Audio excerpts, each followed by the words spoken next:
Ce matin, je vais vous parler de Jonas. Assurément, vous avez déjà entendu parler, vous avez entendu plusieurs messages sur Jonas. Et je vais lire pour vous dans Jonas chapitre 1er. Nous allons lire tout le chapitre et je vous demande de vous mettre debout, tandis que je vais lire pour vous dans Jonas chapitre 1er. Ok. La parole de... Mettez-vous debout pour que nous puissions lire ensemble. Si Sœur Yacha pourrait projeter pour nous. Pendant qu'elle le cherche, je lis pour acheter du temps. La parole de l'Éternel fut adressée à Jonas, fils d'Amittai, en ces mots. Lève-toi, va à Ninive, la grande ville, et crie contre elle, car sa méchanceté est montée jusqu'à moi. Allons-y ensemble. Et Jonas se leva pour s'enfuir à Tarsis, loin de la face de l'Éternel. Il descendit à Jaffo, et il trouva un navire qui allait à Tarsis. Il paya le prix du transport et s'embarqua pour aller avec les passagers à Tarsis, loin de la face de l'Éternel. Mais l'Éternel fit souffler sur la mer un vent impétueux, et il s'éleva sur la mer une grande tempête. Le navire menaçait de faire naufrage. Les mariniers eurent peur, ils implorèrent chacun leur Dieu, et ils jetèrent dans la mer les objets qui étaient sur le navire, afin de le rendre plus léger. Jonas descendit au fond du navire, se coucha et s'endormit profondément. Le pilote s'approcha de lui et lui dit, « Pourquoi dors-tu? Lève-toi, invoque ton Dieu. Peut-être voudra-t-il penser à nous et nous ne périrons pas. » Et ils se dirent l'un à l'autre, « Venez et tirons au sort pour savoir qui nous attire ce malheur. » Ils tirèrent au sort, et le sort tomba sur Jonas. Alors ils lui dirent, « Dis-nous, qui nous attire ce malheur? Quelles sont les affaires et d'où viens-tu? Quel est ton pays et de quel peuple es-tu? » Il leur répondit, « Je suis hébreu et je crains l'Éternel, le Dieu des cieux, qui a fait la mer et la terre. » Ces hommes eurent une grande frayeur et ils dirent, « Pourquoi as-tu fait cela? » Car ces hommes savaient qu'ils fuyaient loin de la face de l'Éternel parce qu'il le leur avait déclaré. Ils lui dirent, « Que te ferons-nous pour que la mer se calme envers nous? » Car la mer était de plus en plus... Allez-y, continue. « Prenez-moi et jetez-moi dans la mer, et la mer se calmera envers vous, car je sais que c'est moi qui attire sur vous cette grande tempête. » Ces hommes ramaient pour gagner la terre, mais ils ne le purent, parce que la mer s'agitait toujours plus contre eux. Alors ils invoquèrent l'Éternel et dirent, « Ô Éternel, ne nous fais pas périr à cause de la vie de cet homme, et ne nous charge pas du sang innocent, car, Éternel, tu fais ce que tu veux. » Puis ils prirent Jonas et le jetèrent dans la mer, et la fureur de la mer s'apaisa. Ces hommes furent saisis d'une grande crainte de l'Éternel, et ils offrirent des sacrifices à l'Éternel et firent des vœux. Amen. Merci, asseyez-vous, que le Seigneur puisse bénir cette lecture pour notre édification commune. Yacha, est-ce que tu peux projeter pour moi la photo que j'avais prise? Est-ce que vous voyez bien? Assurément, est-ce qu'on peut abaisser un peu les lumières pour qu'on puisse voir? OK, selon les informations que nous avons de Jonas, Jonas vivait en Galilée, au moment que le peuple d'Israël était divisé en deux royaumes. Donc, Jonas vivait dans le nord, en Galilée. Jonas, malheureusement, la carte que j'ai n'est pas tout à fait en français, mais quand même, je vais vous expliquer. Israël est ici et Galilée est dans cette zone-là. C'est là que Jonas vivait, en Galilée. Voici Ninive. Tu peux laisser ne plus agrandir. Voici Ninive. Donc la distance entre Galilée et Ninive, ce n'est pas trop grande. Mais Jonas, lui, ce qu'il voulait faire, on nous le montre, il voulait aller de Galilée ici à Tarsis, qui est maintenant Espagne. Donc il voulait se rendre en Espagne, en Europe actuellement, l'Europe actuelle. C'est là qu'il voulait se rendre. Donc vous voyez, j'ai vu une autre carte qui indiquait que entre Galilée, là où il était, et à Tarsis, là où il voulait se rendre, c'est une distance de 3400 km et quelques. Est-ce que vous voyez? Voici le lieu de sa mission. Voici le lieu de sa mission. Mais lui, il ne voulait pas aller là, il voulait aller à plus de 3000 km plus loin. En pensant que, en allant là, il fuit la face de l'Éternel. Donc, selon Jonas, l'Éternel est ici. L'Éternel est ici seulement. Donc, s'il peut se rendre à Tarsis, il sera loin de la face de l'Éternel. Est-ce que vous voyez le contraste? Mais aussi, il y a une autre leçon. Très souvent, notre lieu de mission est tout proche, mais nous voulons aller plus loin. Nous voulons aller plus loin. Il y a cette leçon en filigrane que je voulais vous faire voir avec cette carte. Voici où Dieu voulait que Jonas vienne prêcher, mais lui, il voulait aller à plus que 3400 km plus loin parce qu'il se dit, je fuis la face de Dieu. Mais maintenant, posons-nous la question, pourquoi est-ce que Jonas ne voulait pas aller à Ninive? Pourquoi Jonas ne voulait pas aller à Ninive? C'est parce que Jonas est un nationaliste. Je ne sais pas si vous avez reçu cette petite vidéo où il y a une jeune fille qui chante « Là où Dieu m'envoie, j'irai ». En créole, côté bon Dieu voyem, m'bralé.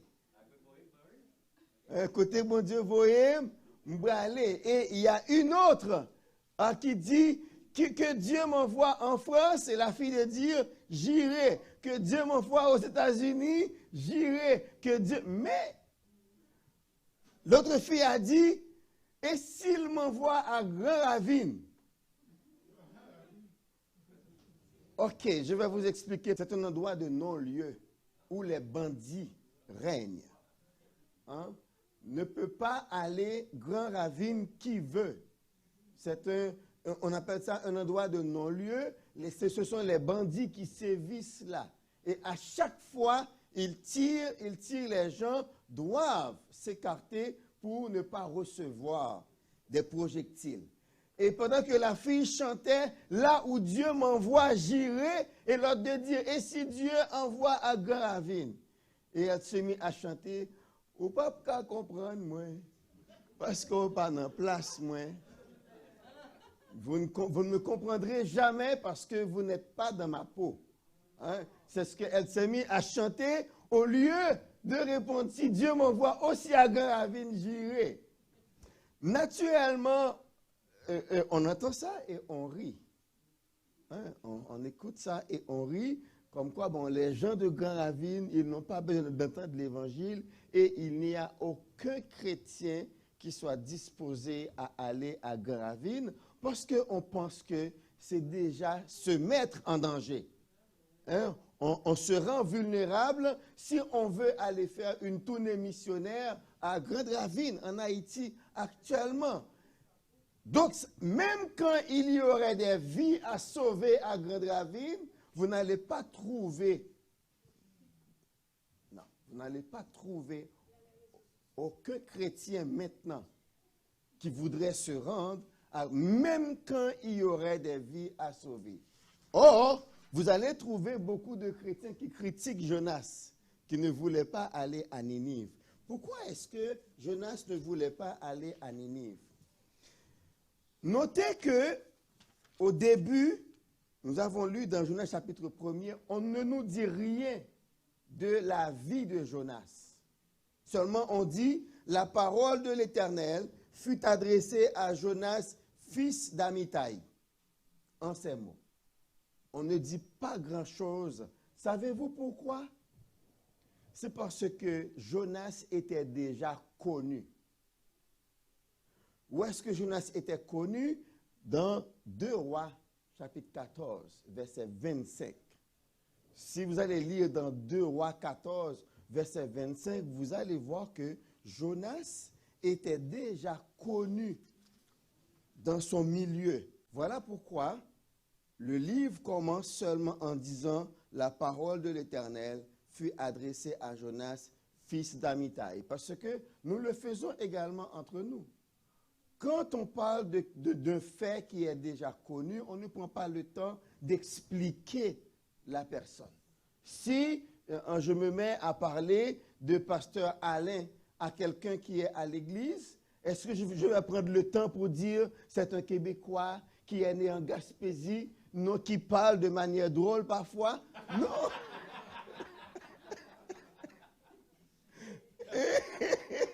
Donc je vais seulement dire pasteur Alain et tout le monde verra de qui je parle. C'est la même chose pour Jonas. On ne nous dit pas grand-chose de lui parce qu'il était connu. La preuve, 2 Rois 14, verset 25, où l'auteur dit, selon la parole que Jonas avait déjà prononcée, Jonas avait prédit que les terres, que les Syriens, parce que laissez-moi vous dire qu'avant, les Syriens, ce sont eux qui faisaient la pluie et le beau temps dans la zone.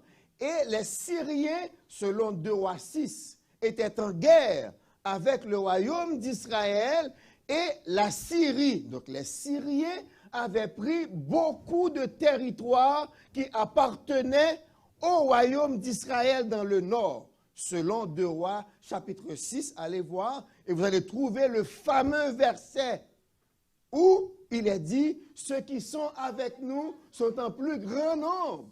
Eh bien, c'était contre les troupes syriennes que le prophète Élisée avait adressé cette parole à Géasi, son serviteur, qui avait peur de ce que les troupes avaient environné là où ils étaient. Maintenant, vers le 9e siècle avant Jésus-Christ, donc nous sommes en 800 avant Jésus-Christ, eh bien, il y a maintenant la Syrie, un autre pays, un autre royaume qui commence à prendre de l'essor. Et les Assyriens avaient affaibli les Syriens. Et c'est à ce moment-là que vous trouvez Joas. Joas, c'est le père de Jéroboam II, c'est l'un des rois d'Israël. C'est à lui-même que Élisée avait demandé de prendre des flèches et de frapper.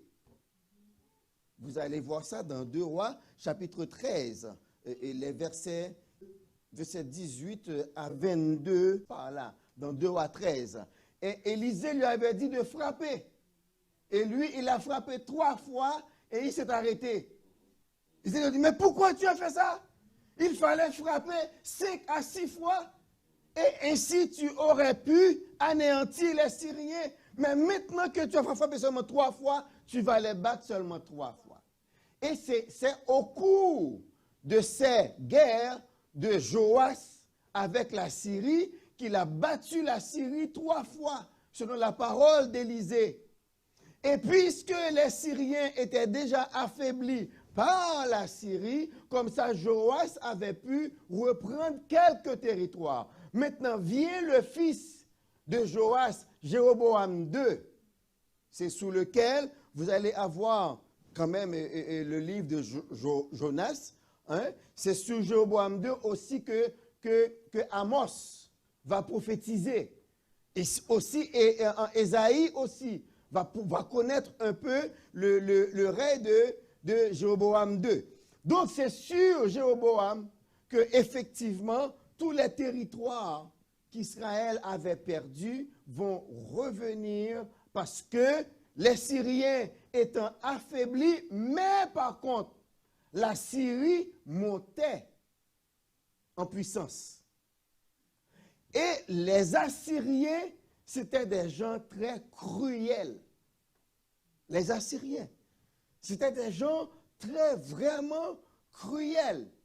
Mais c'est à ce moment-là, sous Jéroboam II, que Amos va venir annoncer que Israël, si les Hébreux du royaume du Nord ne se repentent pas, eh bien, ils allaient partir en captivité. Ce qui va se faire en 722. Mais Ninive était connue, Ninive, c'était la capitale d'Assyrie. Ce peuple cruel, ce sont des gens qui n'hésitaient pas à éventrer des femmes. Des gens aussi qui envoyaient des enfants en l'air et les attrapaient avec leur épée. C'était vraiment cruel, les Assyriens. Donc maintenant, quand l'Éternel, connaissant cela,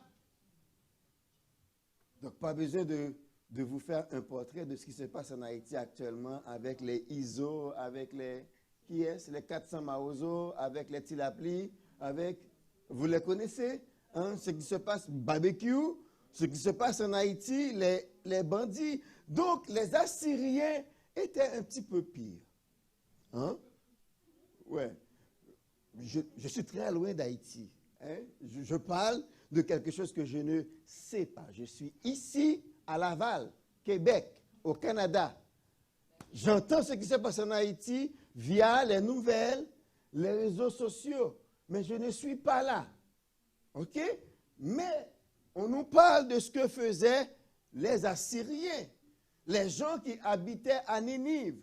Et voilà que les Assyriens menacent Israël. C'est une menace pour Israël. Maintenant, en apprenant que l'Éternel va exercer un jugement contre ces gens qui sont de grands pécheurs, moi, je ne vous cache pas. À la place de Jonas, je ferais probablement autant. Seigneur, enfin, tu vas exercer un jugement contre ces gens cruels. Et c'est moi qui dois aller les prêcher l'évangile, leur dire de se repentir. Je n'irai pas. Je n'irai pas. Et c'était là la situation de Jonas. Seigneur, moi, et Jonas va le dire. Si vous lisez le reste des chapitres, parce que Jonas, on l'a jeté par-dessus bord, la Bible nous dit, nous savons déjà qu'un gros poisson l'a avalé. Et j'ai lu des commentaires qui disent que ce n'est pas nouveau. Même actuellement, ben je n'ai pas de détails précis, mais on dit aussi qu'il y a des pêcheurs, quand ils ont capturé des cachalots, ce sont de gros poissons, eh bien, parfois ils trouvent des gens vivants. Les gens qu'on a trouvés vivants, c'est des gens à peine avalés, qui n'ont pas été digérés. Donc, mais l'affaire, c'est que c'est après 3 jours. Pour Jonas, c'est après 3 jours. Le poisson qu'il a avalé a noté que la Bible n'a pas dit qu'il s'agissait d'une baleine. On dit un gros poisson. Mais la Bible dit le gros poisson qui a avalé Jonas a vécu 3 longs jours. Parce qu'il a avalé un morceau qui refusait d'être digéré. Il l'a avalé et c'est le premier voyage sous-marin qui a été effectué et Dieu a fait que le poisson a jeté Jonas sur les rives proche de Ninive, et Jonas, envers et contre sa volonté, il a dû se rendre à Ninive, après sa prière, bien sûr, pour proclamer l'Évangile. Et qu'est-ce qu'ils ont fait? Ces gens-là que Jonas croyait des pécheurs notoires, ils ont entendu le message de Jonas.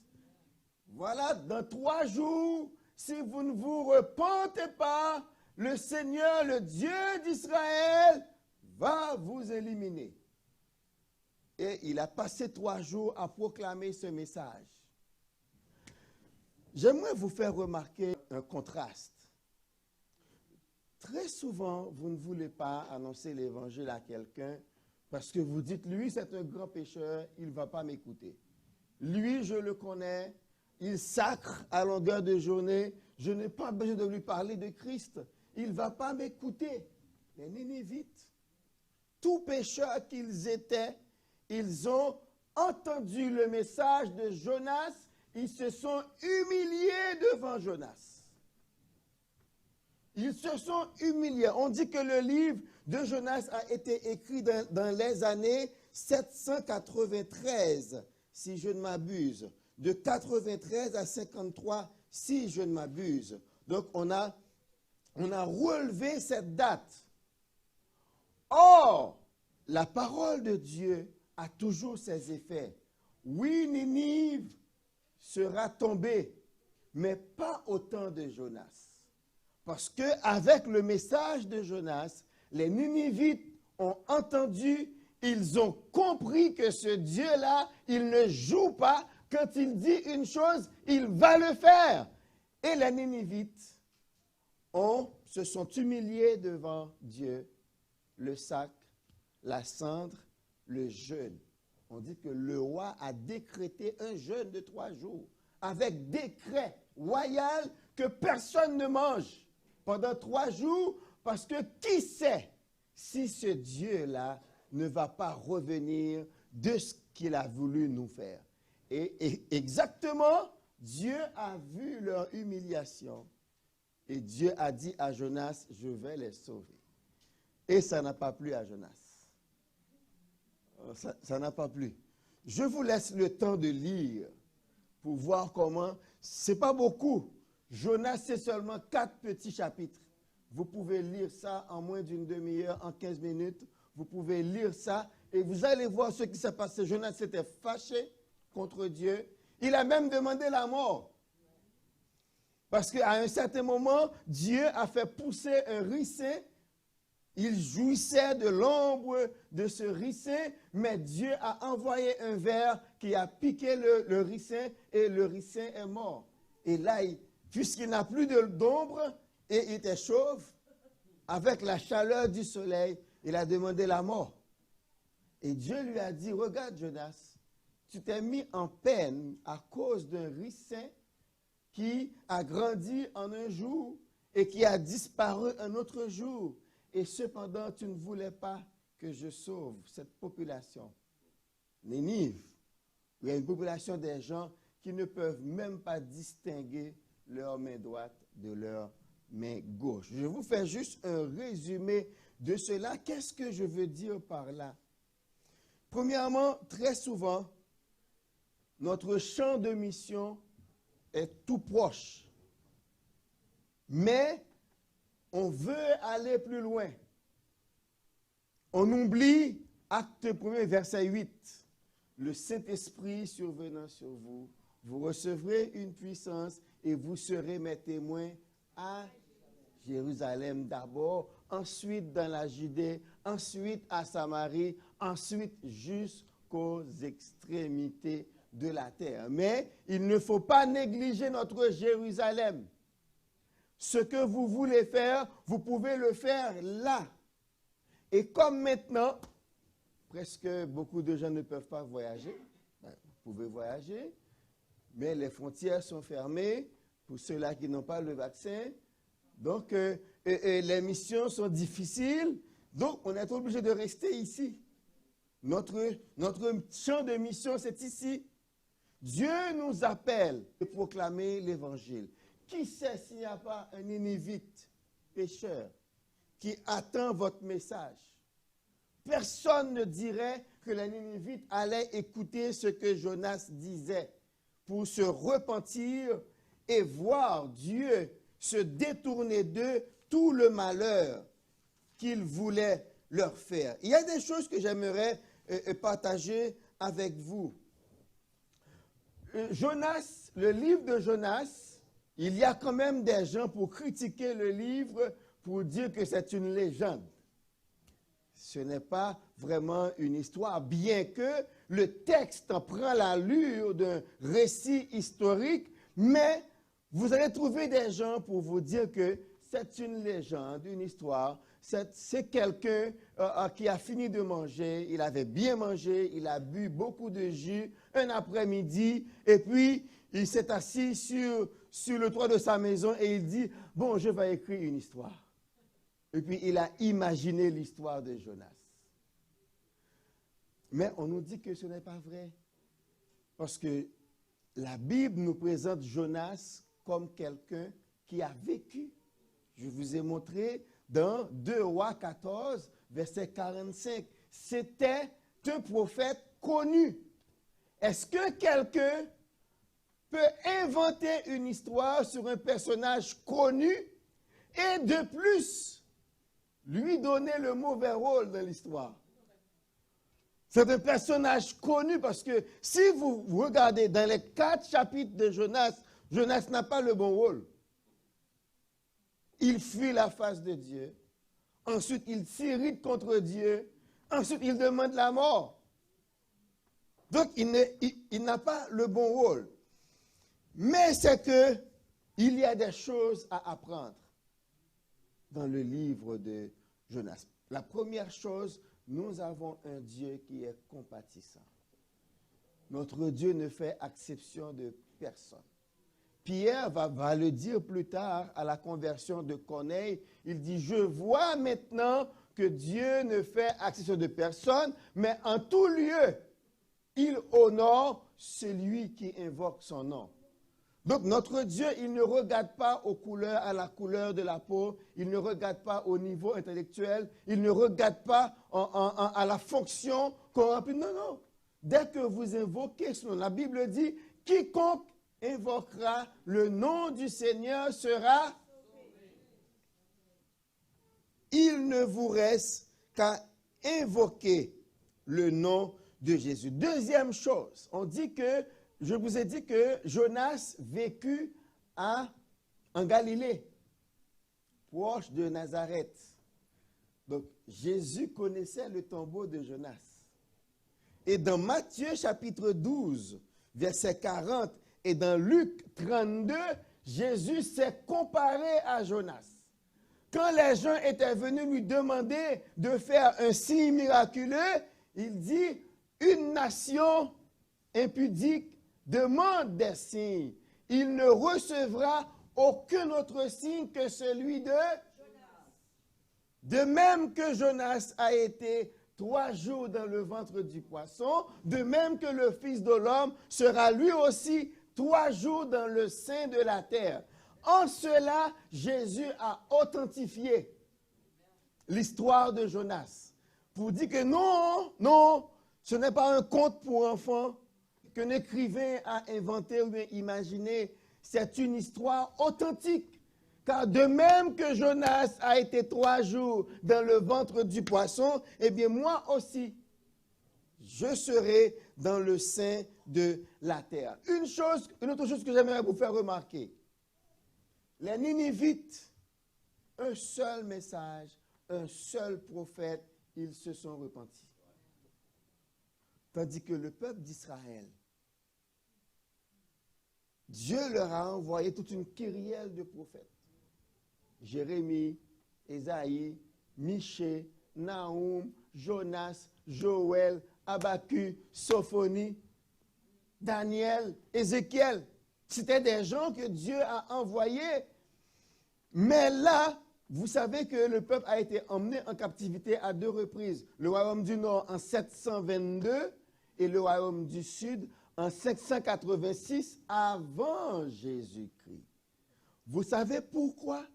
Quand on lit dans dans le livre des rois et des chroniques, ils vous disent que c'est parce que Dieu leur avait envoyé des prophètes afin qu'ils se repentent, mais ils n'ont pas voulu écouter les prophètes. Dieu a dû prendre. OK? Quand on regarde cela, malheureusement, je n'ai pas une autre carte. Le royaume de Juda occupe cette partie à peu près. Tandis que le royaume du nord est ici. Dieu a pris Amos, qui vivait là à côté de Bethléem, là ici, pour l'envoyer dans le nord, afin de dire aux gens, repentez-vous, sinon je vais envoyer les Assyriens pour vous déporter. Ils n'ont pas. Et même il y a eu un Amathia qui eut à dire à Amos, ne viens pas prophétiser ici, va prophétiser en Juda, parce que ici, c'est un sanctuaire. Il dit que ici, Bethel, c'est un sanctuaire royal. Ne prophétise pas ici, va prophétiser chez toi en Juda. La même chose pour Jérémie, ils n'ont pas voulu entendre Jérémie. Un siècle plus tard, dans le royaume de Juda, quand avec la menace de Nebuchadnezzar, Jérémie était là pour dire Sédécias, accepte le règne de Nebuchadnezzar parce qu'il est venu de Dieu. Mais Jérémie a été persécuté. Tous les prophètes ont été persécutés et tués à cause de leur message. Mais là, les Ninivites, seulement un message, un jour, un prophète, ils se sont repentis. Est-ce que nous pouvons dire parfois, le cœur de ceux qui ont la parole, c'est plus dur à se repentir que le cœur des païens? Ça, c'est une leçon. Parce que les Ninivites, ils avaient entendu ce que Dieu avait fait. Mais là, ils ont accepté le message de Jonas. Ils ont entendu le message de Jonas. Et là, nous pouvons comprendre que là, Dieu envoyait un message fort, qu'il n'est pas seulement le Dieu d'Israël, mais il est aussi miséricordieux envers les païens, ceux-là qui ne le connaissent pas. C'était quand même quelque chose pour annoncer que nous aussi, Québécois et Haïtiens, ou bien Africains, Jamaïcains et Asiatiques, eh bien Gaspésiens, oui, Saguenay. Donc, Dieu allait exercer miséricorde à notre égard aussi. Et nous voyons également, quand Dieu décide une chose, il n'y a rien qui peut l'arrêter. Dieu voulait sauver les Ninivites, en dépit du fait que Jonas a désobéi, mais Dieu a forcé Jonas à obéir à sa parole. Comme je vous l'ai déjà dit, la réponse positive de Ninive, après un seul message, contraste avec l'incrédulité des Hébreux, auxquels Dieu a envoyé plusieurs prophètes, plusieurs messages, mais eux, ils ont demeuré dans leur incrédulité. Aussi, Dieu est prêt à pardonner, comme je vous l'avais montré dimanche dernier avec le message sur Akab. On avait vu comment que Dieu avait annoncé à Akab qu'il allait exercer un jugement sur sa maison par le prophète Élie. Mais ayant reçu le message, qu'est-ce que Akab a fait? Il s'est humilié devant Dieu. La Bible a dit, il a pris le sac, il a pris la cendre et il marchait lentement, la tête penchée sur son sein. C'est comme ça qu'on montrait en Israël qu'on était en humilité, qu'on jeûnait, qu'on avait des choses à régler avec Dieu. C'est comme ça qu'on le montrait. Maintenant, on n'a plus besoin de ça. La Bible dit, rentre dans ta chambre. Dieu sait. Les hommes n'ont pas besoin de savoir ce qui se passe entre vous et votre Dieu. Il dit, rentrez chez vous, lavez-vous, parfumez-vous, mais que votre cœur soit en communion avec votre Dieu. Pour le moment, on peut s'habiller, tirer à 4 épingles alors que nous sommes en souffrance. Les gens n'ont pas besoin de savoir, pas besoin de porter le deuil des gens qui, quand ils ont un deuil, je parle de ça parce que Sœur Kitli est en deuil. Mais on se rappelle en Haïti, les gens marchaient en noir pour montrer qu'ils étaient en deuil. Mais dans l'Évangile, on n'a plus besoin de ça. Ce ne sont pas les autres qui doivent savoir que vous êtes en deuil, mais c'est votre Dieu. C'est lui qui peut vous consoler, c'est lui qui peut vous égayer, c'est lui qui peut renouveler sa joie et sa paix en vous. Les autres, qu'ils le sachent, qu'ils ne le sachent pas, ça ne fait pas grand-chose, ils ne peuvent rien pour vous. Donc nous voyons comment est-ce que Dieu il est prêt à pardonner ceux qui témoignent leur repentir. Quand quelqu'un se repent, notre Dieu voit ça. Et même là encore dans la repentance, peut-être que les gens peuvent ne pas savoir si vous vous êtes repenti. Vous avez commis quelque chose. Peut-être que ça a été un scandale. Vous n'avez qu'à vous humilier devant le Seigneur. Les autres, les gens, les hommes sont plus lents à pardonner que Dieu. Laissez-moi vous dire que Dieu est plus vite à pardonner. On peut même dire qu'en chimie, on dit que la température d'ébullition de Dieu est plus basse que la température d'ébullition des hommes. Parce que dès que vous vous humiliez devant Dieu, il est prêt à vous pardonner. Tandis que les hommes, ça leur prend beaucoup de temps pour qu'un homme, pour qu'une personne vous pardonne. Si quelqu'un tombe dans le péché, on entend demain matin que frère Élisée est tombé dans un péché, c'est banni là, c'est fini. C'est fini là. Plus de pasteur Élisée, plus de même frère Élisée. Nèg Élisée, hein. Celui, hein, c'est comme ça, c'est fini. Mais là, je peux aller devant Dieu, Dieu voit ma misère, je peux me repentir, mais ça c'est moi avec Dieu. Mais pour les hommes, ça va prendre plus de temps. Hein? Et même jamais on va se relever. Imaginez David. Si David vivait maintenant, David serait banni. David serait banni, mais on a vu que Dieu lui a pardonné son péché. Il est demeuré roi. Il a passé 40 ans roi. Mais c'est que ce qu'il faut faire, c'est pour cela qu'il eut à dire en 1 Samuel 24, quand Dieu lui a dit, choisis-toi fléau, ou bien tu passes 3 jours à courir devant tes ennemis, ou bien je fasse parcourir l'épée dans le pays, ou bien je frappe de la peste. Il lui a dit, je préfère tomber entre les mains de l'Éternel. Parce que si je suis entre ses mains, il aura pitié de moi, il aura compassion de moi. Mais mes ennemis, ils voudront terminer avec moi. Les ennemis n'auront pas de pitié. Seul Dieu est miséricordieux. Donc Dieu est prêt à nous pardonner. Et aussi Dieu est le maître de l'histoire. De celle d'Israël, de celle de la Syrie, il dirige le cœur des rois. Donc c'est Dieu qui contrôle quand quelqu'un doit monter au pouvoir. C'est Dieu qui contrôle quand aussi il va être banni, il va descendre. C'est Dieu qui contrôle tout. Dieu est le maître de l'histoire. Et il sait où il s'en va avec l'histoire. Donc ça veut dire qu'aucun de nous, notre vie n'échappe. Ce que nous vivons, notre réalité, nos circonstances n'échappent pas aux yeux de Dieu. Dans le psaume 139, il va dire, où irai-je loin de ta face? C'était une erreur de Jonas. Pensait qu'il pouvait fuir la face de Dieu. David a compris, où irai-je? Si je prends les ailes de l'aurore, je m'enfuis au bout de la terre, tes yeux me conduisent.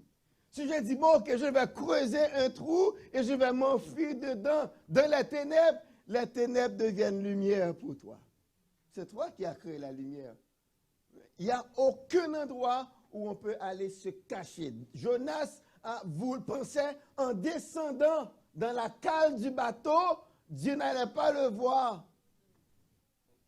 Dieu le voit pareil. Donc on ne peut pas se cacher devant l'Éternel.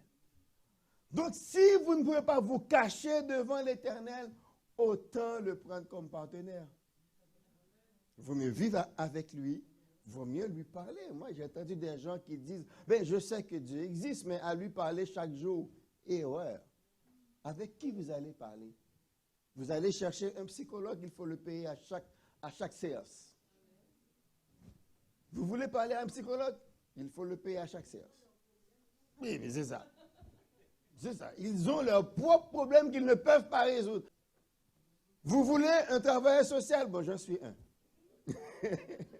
Mais moi, je n'ai pas le temps. Mais je suis là pour vous parler, mais je peux seulement vous écouter. Et puis vous aider à trouver des moyens pour résoudre le problème. Mais c'est vous qui allez travailler par moi. Je serai là pour vous comprendre. On vous écoute. Et que pensez-vous si vous essayez ça? Que pensez-vous de ça? Que pensez-vous de ça? Et puis là, vous guidez la personne. Mais vous ne pouvez rien faire. Mais ce matin, je vous réfère à quelqu'un qui peut tout faire. Je vous réfère. Lui, il peut changer. Il change les temps et les circonstances. Et pour terminer, l'une des raisons pour lesquelles Jonas ne voulait pas aller à Ninive, c'est vraiment parce qu'il ne voulait pas perdre la face, parce qu'il était très connu. Oh, c'est Dieu même qui avait demandé aux Hébreux de ne pas avoir de relation avec les païens. C'est lui. Mais c'est lui aussi qui a envoyé Jonas. Mais Jonas, lui, il pensait aller à Ninive, aller prêcher à Ninive. Que vont dire mes compatriotes? C'était ça son problème. Et moi, une personne populaire, aller à Ninive, c'est accepter de perdre la face auprès de la population des Hébreux. Il ne voulait pas y aller parce qu'il ne voulait pas perdre la face pour qu'on ne dise pas Jonas est allé chez les païens. Vous vous rappelez, en Actes, on avait reproché à Pierre, quand c'est allé chez Corneille, il avait dû prendre le temps pour expliquer les dessous, comment Dieu l'a préparé avec sa révélation, avec la nappe, où Dieu lui a dit, ne traite pas d'impur ce que moi j'ai jugé pur, pour le dire à 3 fois. Et quand je me suis réveillé, les gens étaient à la porte, ils demandaient pour moi. C'est alors que le Saint-Esprit m'a dit de partir avec eux. Ce n'est pas moi qui suis allé tout seul, c'est Dieu qui m'y a envoyé. Et voilà qu'arrivé là-bas, j'ai commencé à parler. Ils ont reçu le Saint-Esprit comme nous. C'est après ces explications que les gens ont dit, ben on voit que vraiment c'est Dieu qui l'avait envoyé. Voilà qu'ils ont reçu le Saint-Esprit comme nous. Donc ce n'était pas facile, la relation avec les païens. Et vous vous rappelez aussi dans Jean chapitre 4, la rencontre de Jésus et la femme samaritaine. Comment la femme s'est exprimée, mais comment toi qui es juif, tu me demandes à boire? Parce que les Juifs ne devaient pas avoir de relation avec les païens. Mais vous savez, il y en a un qui est venu, qui n'a pas eu peur de perdre la face. Lui, il est venu, il a donné sa vie pour Juifs et païens. Je parle de Jésus. Il n'a pas eu peur de perdre la face. Il est venu, il a mangé avec eux. Et même quand on a voulu le critiquer, il dit, savez-vous, ce sont les malades qui ont besoin de médecins. Et moi, je suis médecin. C'est normal que j'aille vers les malades. Si vous, vous ne considérez pas malade, eh bien, tant pis pour vous. Mais eux, ils sont malades. Ne dites-vous pas qu'ils sont des pécheurs. Ben, ils ont besoin de repentance. Ils ont besoin de miséricorde. Eh bien, moi, je suis venu pour leur faire miséricorde. Et c'est ça que Jésus est venu faire. Pour nous donner la vie. Nous donner l'évangile que nous avons là maintenant. Est-ce que vous voulez partager cet évangile aux autres? Ce n'est pas sans raison que nous nous appelons Église évangélique. Nous sommes une église là pour propager l'évangile de Jésus. Donc, évangélique, ce n'est pas juste un adjectif qualificatif qui qualifie les églises. Non, il y a une réalité. Les églises évangéliques sont là pour propager l'évangile. Nous avons cru, nous avons reçu cet évangile qui nous donne la paix, qui nous donne la joie et tout le reste de Galates 5, verset 22, maintenant nous voulons partager ça aux autres. Et c'est pour ça que nous sommes là et c'est ça que je vous encourage à faire. Dieu veut sauver des gens, mais il vous a sauvé d'abord pour que vous alliez, comme il va dire dans Jean, et que vous portiez de fruits. Ce fruit-là, ce sont les gens auxquels il faut partager l'évangile afin qu'ils soient sauvés. Je voudrais que cette semaine, que chacun de vous, pendant que vous sortez, vous allez travailler, vous allez à l'école, à l'université, au cégep, partagez l'évangile avec ne serait-ce qu'une personne. Imaginez si vous le faites une personne par semaine. Ça fait 52 pour l'année. Qui sait si parmi les 52, il n'y en a pas un qui va accepter le Seigneur? Faites-le pour la gloire de Dieu. Et n'oubliez pas la grande commission. Allez par tout le monde. Prêchez la bonne nouvelle. Celui qui croira sera baptisé, sera sauvé. Mais celui qui ne croira pas sera condamné. Ne laissez pas à votre voisin vous faire le reproche. Si vous m'aviez parlé, je serais sauvé. Vaut mieux qu'on vous critique. Vaut mieux qu'on vous dise, lui, il a toujours un Jésus. Au lieu qu'on vous reproche plus tard, ah, vous étiez là, vous ne m'avez jamais parlé de Jésus. Savez-vous qu'il y a beaucoup de chrétiens qui vont recevoir ce reproche au dernier jour? Des gens qui vont en enfer, mais ils vont dire, ce n'est pas ta faute. Tu étais là, tu blaguais avec moi, tu participais à mes fêtes, tu participais à mes rencontres, tu étais dans mes barbecues, tu étais dans toutes mes affaires. Je ne m'avais jamais dit, si tu étais chrétien, si tu m'avais parlé de Jésus, je serais sauvé. Mes amis, ne courez pas ce risque que des gens vous reprochent le fait qu'ils sont en enfer. Or, ils pourraient être sauvés si vous leur parliez. On se met debout. Nous allons prier le Seigneur. Nous allons prier le Seigneur pour que le Seigneur nous aide. Nous avons vu l'histoire de Jonas. Je pense qu'aucun de vous ne veut être Jonas. Ne dites pas, je ne vais pas prêcher à Montréal, je ne vais pas prêcher à Laval, parce que je prépare une mission en Haïti. Mais Haïti est très loin. Vous êtes là à Laval. Ne dites pas, je n'ai pas le temps pour aller en séance d'évangélisation. Je n'ai pas le temps de parler à mon ami parce que je fais des drooms, je prépare une mission. Non, commencez maintenant. Partagez à vos amis. Prions le Seigneur. Cher Seigneur, merci pour ta parole qui nous a montré combien tu es un Dieu compatissant, un Dieu miséricordieux. Quiconque s'humilie devant toi, tu es prêt à exercer miséricorde pour cette personne. Merci pour la ville de Ninive. C'est vrai, Seigneur, la ville de Ninive sera détruite en 612, au 7e siècle. Mais là, au moment où Jonas a été chez eux, ils ont été sauvés parce qu'ils s'étaient humiliés devant toi. C'était probablement, il y a plusieurs de nos amis, de nos fréquentations, de nos voisins, de nos collègues de travail, de nos condisciples, qui attendent que nous leur parlions de toi. Parce que ton peuple est devant toi.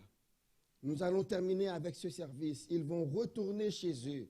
Fait que chacun d'eux puisse trouver ou bien prendre avantage d'une opportunité de parler de toi à quelqu'un pendant la semaine. Papa, donne-leur de surmonter leur timidité, leur gêne, afin qu'ils puissent dire à quelqu'un, je vous aime beaucoup, mais Jésus vous aime plus que moi, car il a donné sa vie pour vous.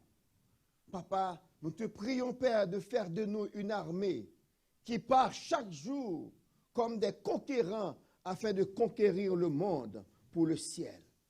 Papa, mets ta parole sur nos lèvres et permets que nous puissions surmonter tous les obstacles afin de parler de toi à ceux qui sont devant nous. C'est notre prière. Bénis-nous, Père. Merci pour cette journée. Merci pour ce temps. Merci pour l'adoration. Merci pour la louange. Et merci pour ta parole. Que ton nom soit béni dès à présent, au siècle des siècles. Amen.